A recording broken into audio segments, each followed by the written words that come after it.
Alléluia. Notre Dieu est bon, il est redoutable. Nous sommes ensemble pour la lecture biblique, bien-aimés. Notre Dieu est merveilleux. Alléluia. Nous allons prier. Merci Seigneur Dieu souverain pour ta bonté, pour ta fidélité. Ton amour est au-dessus de tout. Ta grandeur, ta puissance et ton autorité. Nous les reconnaissons. Gloire à toi pour l'œuvre de Golgotha. Gloire à toi Seigneur. Gloire à toi mon Dieu pour le Saint-Esprit qui est à l'œuvre dans nos vies. Merci de bénir ces moments de lecture biblique dans le nom puissant de Jésus-Christ. Amen. Amen, amen. Que Dieu, dans son amour, vous bénisse, bien-aimés dans le Seigneur. Nous sommes ensemble. Nous avons fini 2 Samuel, 2 Samuel 24, il y a 24 chapitres. Et aujourd'hui, nous commençons un autre livre, le livre de Rois. Nous sommes dans 1 Roi. Nous allons lire les premiers chapitres de 1 Roi. Et... j'ai regardé le premier chapitre de 1 Roi. Nous allons lire Ézéchiel, nous continuons le chapitre 32. Nous allons lire Galates, chapitre 5. Nous allons lire le psaume 71. Nous allons lire les Proverbes 24, de 9 à 10. Amen, amen. Que Dieu bénisse tout un chacun, vraiment dans son amour, que Dieu soit honoré. Nous allons lire 1 Roi, le premier chapitre. Le roi David était vieux, avancé en âge. On le couvrait de vêtements et il ne pouvait se réchauffer. Ses serviteurs lui dirent que l'on cherche pour mon Seigneur, le roi, une jeune fille vierge, qu'elle se tienne devant le roi, qu'elle le soigne et qu'elle couche dans son sein. Et mon Seigneur le roi se réchauffera. On chercha dans tous les territoires d'Israël une fille jeune et belle, et on trouva Abishag, la Sunamite, que l'on conduisit auprès du roi. Cette jeune fille était fort belle. Elle soigna les rois et les servit, mais le roi ne la connut point. Adonijah, fils de Haggith, se laissa emporter par l'orgueil jusqu'à dire « C'est moi qui serai roi ». Et il se procura un char et des cavaliers et 50 hommes qui couraient devant lui. Son père ne lui avait de sa vie fait un reproche. Son père ne lui avait de sa vie fait un reproche en lui disant « Pourquoi agis-tu ainsi ?» Adonijah était un autre très beau de figure et il était né après Absalom. Il eut un entretien avec Joab, fils de Tserouja, et avec le sacrificateur Abiatar, et ils embrassèrent son parti. Mais les sacrificateurs Tsadok, Benaja, fils de Jéhojada, Nathan le prophète, Shimei, Rei et les vaillants hommes de David ne furent point avec Adonijah.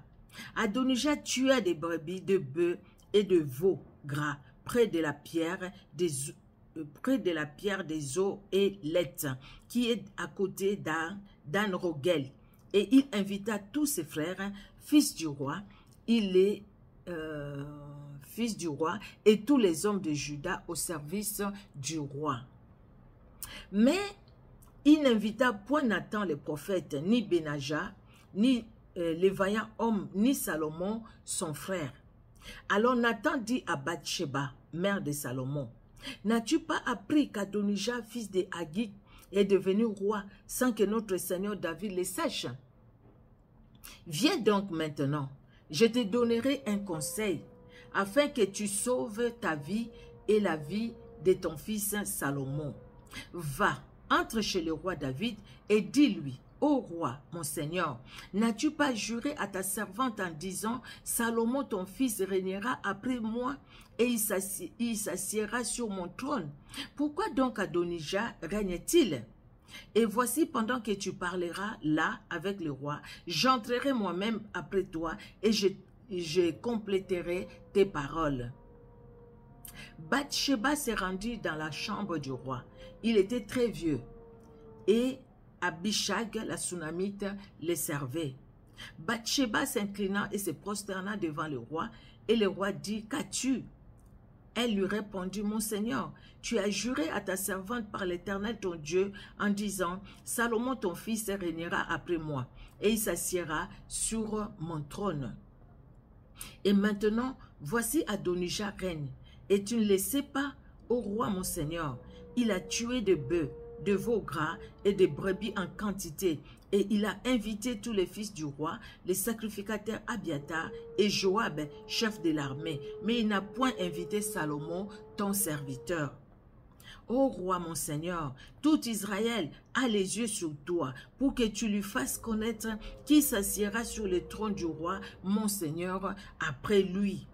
Et lorsque le roi, mon Seigneur, sera couché avec ses pères, il arrivera que moi et mon fils Salomon, nous serons traités comme des coupables. Tandis qu'elle parlait encore avec le roi, voici Nathan le prophète arriva. Et l'on amena au roi en disant, voici Nathan le prophète. Il entra en présence du roi et se prosterna devant le roi, les visages contre terre. Et Nathan dit, ô roi, mon Seigneur, c'est donc toi qui as dit, Adonijah régnera après moi et il s'assiera sur mon trône, car il est descendu aujourd'hui, il a tué des bœufs, des veaux gras et des brebis en quantité, et il a invité tous les fils du roi, les chefs de l'armée et les sacrificateurs Abiatar. Et voici, ils mangent et boivent devant lui, et ils disent, vive le roi Adonijah.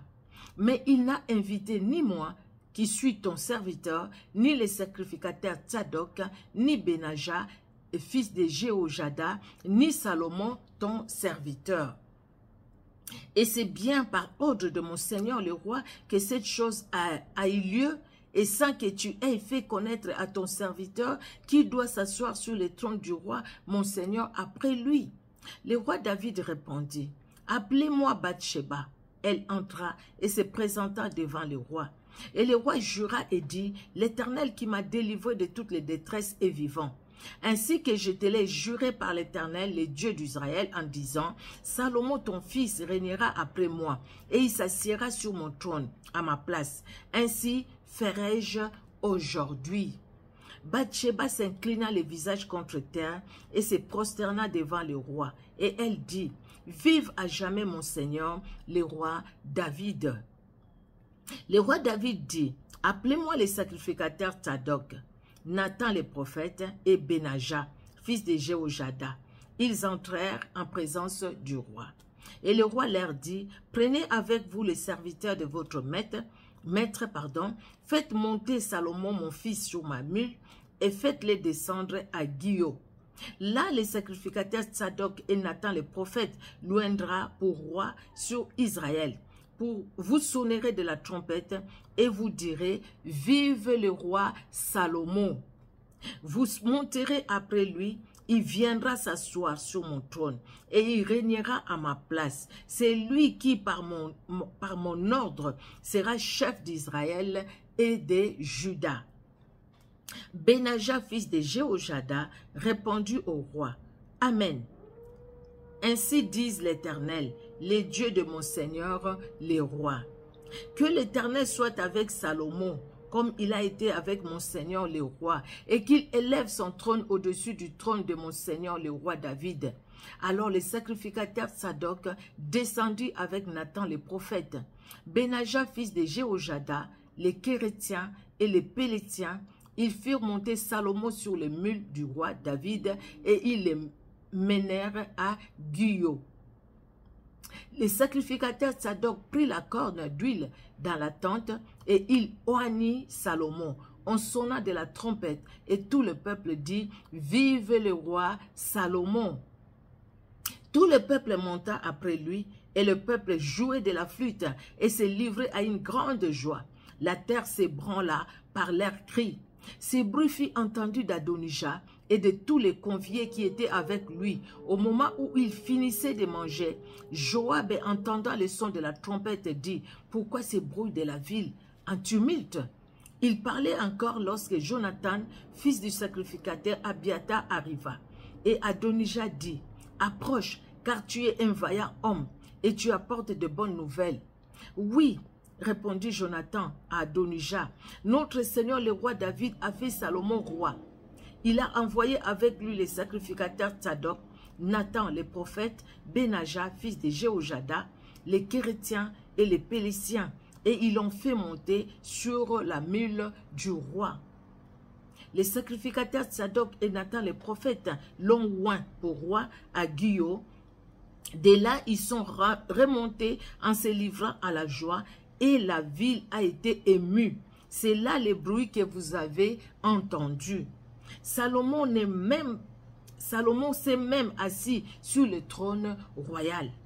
Et les serviteurs du roi sont venus pour bénir notre Seigneur, le roi David, en disant que ton Dieu rende le nom de Salomon plus célèbre que ton nom et qu'il élève son trône au-dessus de ton trône. Et le roi s'est prosterné sur son lit. Voici encore ce qu'a dit le roi. Béni soit l'Éternel, le Dieu d'Israël, qui m'a donné aujourd'hui un successeur sur mon trône et qui m'a permis de les voir. Tous les conviés d'Adonijah furent saisis d'épouvante. Ils s'élevèrent et s'en allèrent chacun de son côté. Adonijah eut peur de Salomon.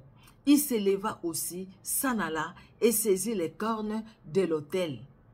On vint dire à Salomon, voici Adonijah a peur du roi Salomon. Et il a saisi les cornes de l'autel en disant que le roi Salomon me jure aujourd'hui qu'il ne fera point mourir son serviteur par l'épée. Salomon dit, si se montre un homme un honnête homme, il ne tombera pas à terre un de ses cheveux. Mais s'il se trouve en lui de la méchanceté, il mourra. Et le roi Salomon envoya des gens qui les firent descendre de l'autel. Il vint se prosterner devant le roi Salomon. Et Salomon lui dit, va dans ta maison. Alléluia. Il est bon notre Dieu. Il est vraiment merveilleux. Alléluia. Alléluia. Oh Jésus-Christ de Nazareth, que tu es Dieu, que tu es redoutable. Amen, amen, amen. Nous sommes dans Ézéchiel chapitre 32. Nous continuons au nom de Jésus. La 12e année, le premier jour du 12e mois, la parole de l'Éternel me fut adressée en ces mots. Fils de l'homme, prononce une complainte sur Pharaon, roi d'Égypte. Tu lui diras, excuse-moi, tu ressemblais à un lionceau parmi les nations. Tu étais comme un crocodile dans les mers. Tu t'es lancé dans tes fleuves. Tu troublais les eaux avec tes pieds. Tu agitais leurs flots. Ainsi parle le Seigneur, l'Éternel. J'étendrai sur toi mon rai dans une foule nombreuse de peuples, et ils te tireront dans mon filet. Je te laisserai à terre, je te jetterai sur la face des champs, je ferai reposer sur toi tous les oiseaux du ciel, et je rassasierai de toi les bêtes de toute la terre. Je mettrai ta chair sur les montagnes, et je remplirai les vallées de tes débris. J'arroserai de ton sang le pays où tu nages, jusqu'aux montagnes, et les ravins seront remplis de toi. Quand je t'étendrai, je voilerai les cieux. Quand je t'éteindrai, je voilerai les cieux et j'obscurcirai leurs étoiles. Je couvrirai le soleil des nuages et la lune ne donnera plus sa lumière. J'obscurcirai à cause de toi tous les luminaires des cieux, et je répandrai les ténèbres sur ton pays, dit le Seigneur, l'Éternel. Waouh, mon Dieu. J'affligerai les cœurs de beaucoup de peuples quand j'annoncerai ta ruine parmi les nations à des pays que tu ne connaissais pas. Je frapperai des stupeurs beaucoup de peuples à cause de toi, et les rois seront saisis d'épouvante à cause de toi. Quand j'agiterai mon épée devant leur face, ils trembleront à tout instant, chacun pour sa vie au jour de ta chute. C'est ainsi parle le Seigneur, l'Éternel. L'épée du roi de Babylone fondra sur toi. Je ferai tomber ta multitude par l'épée des vaillants hommes, tous les plus violents d'entre les peuples, Ils anéantiront l'orgueil de l'Égypte, et toute sa multitude sera détruite. Je ferai périr tout son bétail près des grandes eaux, Les pieds de l'homme ne les troublera plus. Les sabots des animaux ne les troublera plus. Alors je calmerai ses eaux et je ferai couler ses fleuves, comme l'huile, dit le Seigneur l'Éternel.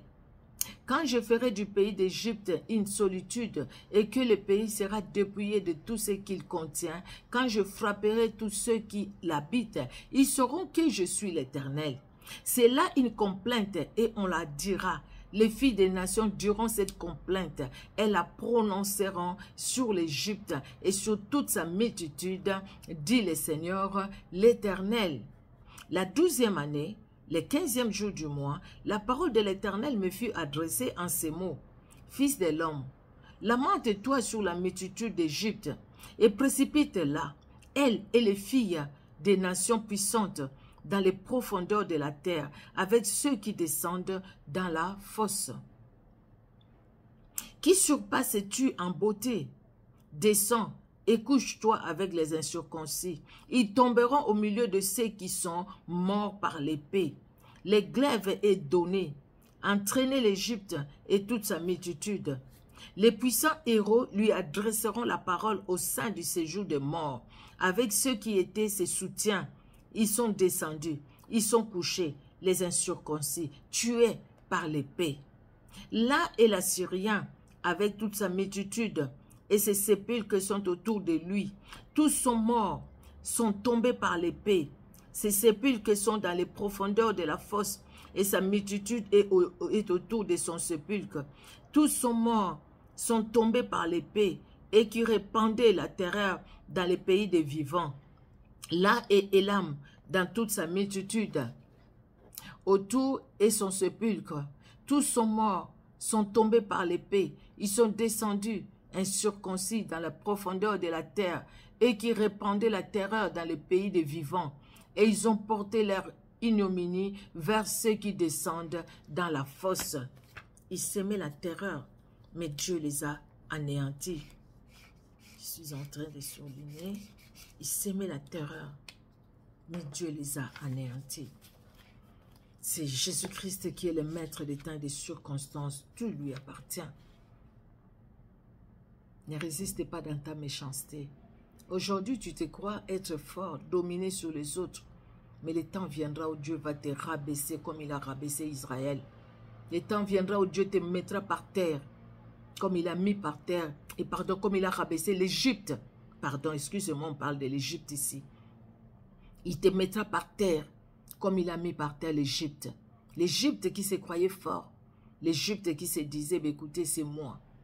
Les enfants d'Israël sont allés aussi en Égypte, non? À leur sortie, nous voyons ce que Pharaon a fait. Parce qu'au fait, quelque part, c'est nous les plus forts, c'est nous. Les autres viennent même s'agenouiller sur nous, devant nous. Mais Dieu s'élève. Job a raison quand il a dit, je sais que mon Rédempteur est vivant et il s'élèvera. Il s'élèvera le dernier. Quand je n'aurai plus de force, l'Éternel s'élèvera. Quand j'aurai plus de mots, l'Éternel s'élèvera. Quand je manquerai de paroles dans les accusations des hommes, l'Éternel s'élèvera. Il s'élèvera. Quand mon ennemi se croira toujours plus fort que moi. Oui, il est plus fort que moi. Il me voit, je ne le vois pas. Il utilise peut-être des hommes, il utilise des femmes. Je ne le vois pas. Il est peut-être plus fort. Mais il n'est pas plus fort que Jésus-Christ. Il est peut-être plus fort que moi. Moi, en tant que personne. Mais il n'est pas plus fort que Jésus-Christ. Et celui qui habite en moi est plus fort que celui qui agit. Dans toutes ces forces des ténèbres, Dieu s'est levé pour défendre son peuple. Je vais relire encore le verset 24. Là est Élam avec toute sa multitude. Autour et son sépulcre. Sont tous morts. Sont tombés par l'épée. Ils sont descendus, incirconcis dans les profondeurs de la terre. Eux qui répandaient la terreur dans les pays des vivants. Et ils ont porté leur ignominie vers ceux qui descendent dans la fosse. Dans leur incirconcision, ils sont descendus dans le séjour des morts. La perdition éternelle. C'est triste. Il est temps que chacun puisse se repentir. Il est temps, toi, qui se crois supérieur aux autres, parce que tu as un poste, parce que tu es responsable, et les autres, tu les méprises, tu les vois sous tes pieds, Mais notre Dieu est vivant, notre vengeur est vivant. Il est vivant, le vengeur des chrétiens. Il s'appelle Jésus-Christ de Nazareth. Il est vivant, le vengeur des chrétiens, des chrétiennes. Il est vivant, le vengeur de nos familles. Il s'appelle Jésus-Christ de Nazareth. Que Jésus-Christ de Nazareth soit élevé. Et verset 25. On a fait sa couche parmi les morts avec toute sa multitude, et ses sépulcres sont autour de lui. Tous ces incirconcis sont morts par l'épée, car ils répandaient la terreur dans les pays des vivants. Et ils ont porté leur ignominie vers ceux qui descendent dans la fosse. Ils ont été placés parmi les morts. Là sont Méchec, Tubal et toute leur multitude, et leurs sépulcres sont autour d'eux. Tous ces incirconcis sont morts par l'épée, car ils répandaient la terreur dans les pays des vivants. Ils ne sont pas couchés avec les héros, ceux qui sont tombés d'entre les incirconcis. Ils sont descendus au séjour des morts avec leurs armes de guerre. Ils ont mis leur épée sous leur tête, et leurs iniquités ont été sur leurs ossements, car ils étaient la terreur des héros dans les pays des vivants. Toi aussi, tu seras brisé au milieu des incirconcis. Tu seras couché avec ceux qui sont morts par l'épée. Là sont Édom, ses rois et tous ses princes, qui malgré leur vaillance ont été placés avec ceux qui sont morts par l'épée. Ils sont couchés avec les incirconcis, avec ceux qui descendent dans la fosse. Là sont tous les princes du septentrion et tous les Sidoniens qui sont descendus vers les morts, confus malgré la terreur qu'inspirait leur vaillance. Ces incirconcis sont couchés avec ceux qui sont morts par l'épée. Ils ont porté leur ignominie vers ceux qui descendent dans la fosse. Pharaon les verra et il se consolera au sujet de toute sa multitude des siens qui sont morts par l'épée et de toute son armée, dit le Seigneur l'Éternel. Car je répandrai ma terreur dans les pays des vivants et ils seront couchés au milieu des incirconcis avec ceux qui sont morts par l'épée. Pharaon et toute sa multitude, dit le Seigneur l'Éternel. Galates chapitre 5. C'est pour la liberté que Christ nous a affranchis. Demeurez donc fermes et ne vous laissez pas mettre de nouveau sous le joug de la servitude. Voici, moi Paul, je vous dis que si vous vous faites circoncire, Christ ne vous servira de rien. Et je proteste encore une fois à tout homme qui se fait circoncire qu'il est tenu de pratiquer la loi tout entière. Vous êtes séparés de Christ, vous tous qui cherchez la justification dans la loi. Vous êtes déchus de la grâce. Pour nous, c'est de la foi que nous attendons par l'Esprit, l'espérance de la justice. Car en Jésus-Christ, ni la circoncision, ni l'incirconcision n'a de la valeur, mais la foi qui est agissante par l'amour. Vous courriez bien qui vous a arrêté pour vous empêcher d'obéir à la vérité. Vous courriez bien, mais qui vous a arrêté pour vous empêcher d'obéir à la vérité. Cette influence ne vient pas de celui qui vous appelle.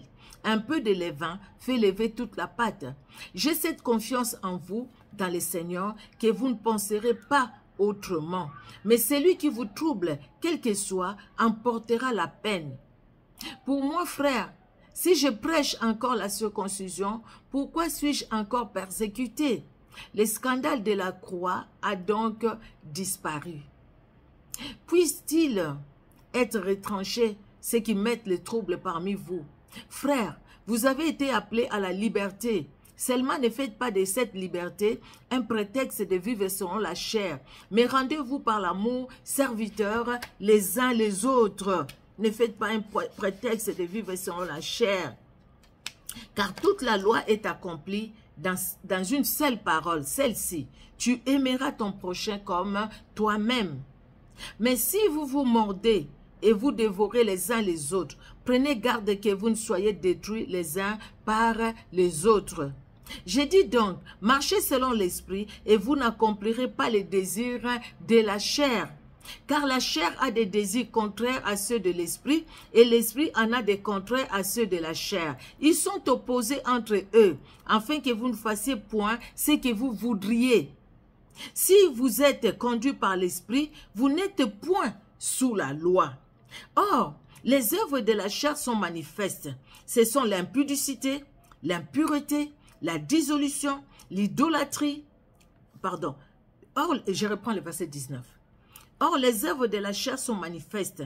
Ce sont l'impudicité, l'impureté, la dissolution, l'idolâtrie, la magie, les inimitiés, les querelles, les jalousies, les animosités, les disputes, les divisions, les sectes, l'envie, l'ivrognerie, les excès de table et les choses semblables. Je vous dis d'avance, comme je l'ai déjà dit, que ceux qui commettent de telles choses n'hériteront point le royaume de Dieu. Mais les fruits de l'esprit, c'est l'amour, la joie, la paix, la patience, la bonté, la bénignité, la fidélité, la douceur, la tempérance. La loi n'est pas contre ces choses. Ceux qui sont à Jésus-Christ ont crucifié la chair avec ses passions et ses désirs. Si nous vivons, excusez-moi, si nous vivons par l'esprit, marchons aussi selon l'esprit. Ne cherchons pas une vaine gloire en nous provoquant les uns les autres, en nous portant envie les uns aux autres. Ne cherchons pas une vaine gloire. Ne cherchons pas une vaine gloire. Alléluia. Merci Seigneur Jésus pour ces belles paroles que Dieu a utilisées, Paul, afin qu'aujourd'hui, ces paroles, nous les lisons. Alléluia. Nous allons dans les psaumes 71. Alors, les psaumes 71 ou 71. Psaume 71. Voilà, nous lisons au nom de Jésus-Christ. Éternel, je cherche en toi mon refuge. Que jamais je ne sois confondu, oh mon Dieu. Dans ta justice, sauve-moi et délivre-moi. Incline vers moi ton oreille et secours-moi. Sois pour moi un rocher qui me serve d'asile, où je puisse toujours me retirer. Tu as résolu de me sauver, car tu es mon rocher et ma forteresse. Alléluia. Mon Dieu, délivre-moi de la main du méchant, de la main de l'homme inique et violent. Car tu es mon espérance, Seigneur éternel. En toi je me confie dès ma jeunesse. Dès le ventre de ma mère, je m'appuie sur toi. C'est toi qui m'as fait sortir du sein maternel. Tu es sans cesse l'objet de mes louanges. Alléluia. Je suis pour plusieurs comme un prodige, et toi, tu es mon puissant refuge. Que ma bouche soit remplie de tes louanges, que chaque jour, elle te glorifie, que ma bouche te glorifie tous les jours, Seigneur. Chaque jour, parce que je n'ai pas un autre refuge que toi. Nous n'avons pas un autre refuge que Jésus-Christ de Nazareth. Alléluia, alléluia, alléluia. Gloire au Seigneur. Je n'ai pas un autre refuge, Seigneur, que toi. Que chaque jour, ma bouche te glorifie. Ne me rejette pas au temps de la vieillesse. Quand mes forces s'en vont, ne m'abandonne pas. Car mes ennemis parlent de moi, et ceux qui guettent ma vie se consultent entre eux, disant, Dieu l'abandonne. Poursuivons, saisissez-les, et il n'y a personne pour les délivrer. Ô Dieu, ne t'éloigne pas de moi. Mon Dieu, viens en hâte à mon secours. Qu'ils soient confus, anéantis, ceux qui en veulent à ma vie, qu'ils soient couverts de honte et d'opprobre, ceux qui cherchent ma perte. Et moi, j'espérerai toujours, je te louerai de plus en plus. Alléluia. Ma bouche publiera ta justice, ton salut, chaque jour, car j'ignore quelles en sont les bornes. Je dirai tes œuvres puissantes. Seigneur éternel, je rappellerai ta justice, la tienne seule. Ô Dieu, tu m'as instruit dès ma jeunesse, et jusqu'à présent, j'annonce tes merveilles. Ne m'abandonne pas, ô Dieu, même dans la blanche vieillesse, afin que j'annonce ta force à la génération présente, ta puissance à la génération, désolé, excuse-moi, ta puissance à la génération future. Ta justice, ô Dieu, atteint jusqu'au ciel. Tu as accompli de grandes choses, ô Dieu, qui est semblable à toi. Personne n'est semblable à notre Dieu. Alléluia. Tu nous as fait éprouver bien des détresses et des malheurs, mais tu nous redonneras la vie. Tu nous feras remonter des abîmes de la terre. Relève ma grandeur, console-moi de nouveau. Alléluia. Et je te louerai au son de lutte. Je chanterai ta fidélité, mon Dieu. Je te célébrerai avec la harpe, Saint d'Israël. En te célébrant, j'aurai la joie sur les lèvres, la joie dans mon âme que tu as délivrée. Ma langue chaque jour publiera ta justice, car ceux qui cherchent ma perte sont honteux et confus. Amen, amen. Ma langue chaque jour publiera ta justice, car ceux qui cherchent ma perte sont honteux et confus. Que ceux qui cherchent notre perte soient honteux et confus. Parce que nous nous appuyons sur l'Éternel, notre Dieu, Jésus-Christ de Nazareth, en dépit de nos faiblesses. Mais nous tournons nos regards vers lui. Alléluia, un beau psaume, une belle prière. Bien-aimé dans le Seigneur, dans des problèmes, David a su tourner ses regards vers le Seigneur. Il a su crier au Seigneur. Crions au Seigneur, tournons nos regards vers lui, cherchons sa face, prions-le, il entend nos prières. Jour et nuit, il veut que nous puissions les prier. Dans Luc 18, quand il parle du juge inique qui a rendu service, qui a rendu justice à cette dame, cette veuve qui venait l'importuner pour lui rendre justice de sa partie adverse. La Bible nous dit, lui qui ne craignait pas Dieu, il a dit, je vais rendre justice à cette dame, afin qu'il arrête de m'importuner. Et à combien plus forte raison, Dieu ne nous écoutera pas si nous les prions jour et nuit. À combien plus forte raison, Dieu n'entendra pas nos prières, les cris de nos cœurs bien-aimés. David a su le faire. Cherchons la face de Dieu. Nous avons des difficultés, nous avons des épreuves. Nous subissons des injustices. Cherchons la face de Dieu. Crions au Seigneur. Allons chercher Dieu, bien-aimés. Les autres peuvent nous aider dans des conseils. De toutes les façons, il y a des conseils qui vont aller dans la gloire de Dieu, des conseils qui vont parler dans la gloire de Dieu. Mais cherchons plutôt le Saint-Esprit avant d'aller voir les hommes. D'abord Dieu, d'abord lui qui connaît tout et qui est capable de grandes choses. Que le Seigneur se révèle encore dans nos vies. Alléluia. Nous allons finir, bien-aimés, par les livres des Proverbes. Nous sommes au Proverbe 24. Voilà, Proverbe 24. Nous allons lire de 9 à 10, deux petits versets. La pensée de la folie n'est que péché, et le moqueur est en abomination parmi les hommes. Si tu faiblis au jour de la détresse, ta force n'est que détresse. Que Dieu bénisse sa parole dans nos cœurs. Il est Dieu. Et merci Seigneur Jésus-Christ pour ce temps que tu nous as accordé. Merci Père très saint parce que tu es celui éternel qui nous donne, tu nous donnes ta parole afin que ta parole nous aide. Seigneur, tu donnes une promesse et tu l'accomplis toujours.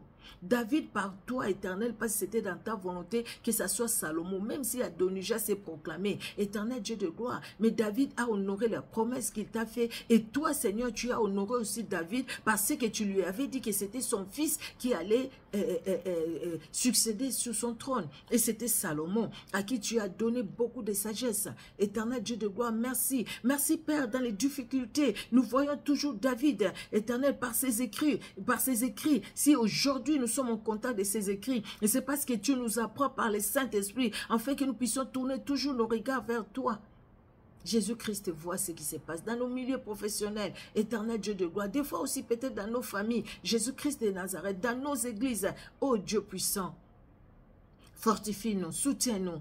Enfin, Seigneur Dieu de gloire, que nous ne soyons pas éternels, ceux qui se découragent et qui se laissent dans le découragement, mais que nous soyons de ceux-là, Seigneur, qui relèvent la tête, qui cherchent ta face et qui avancent, quelle que soit la situation.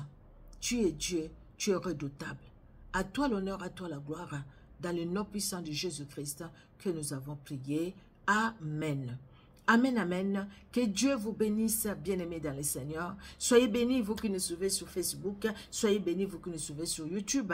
Et que Dieu se révèle dans la vie de tout un chacun, dans son amour et dans la vie de chaque membre de nos familles. Soyez richement bénis. Au revoir.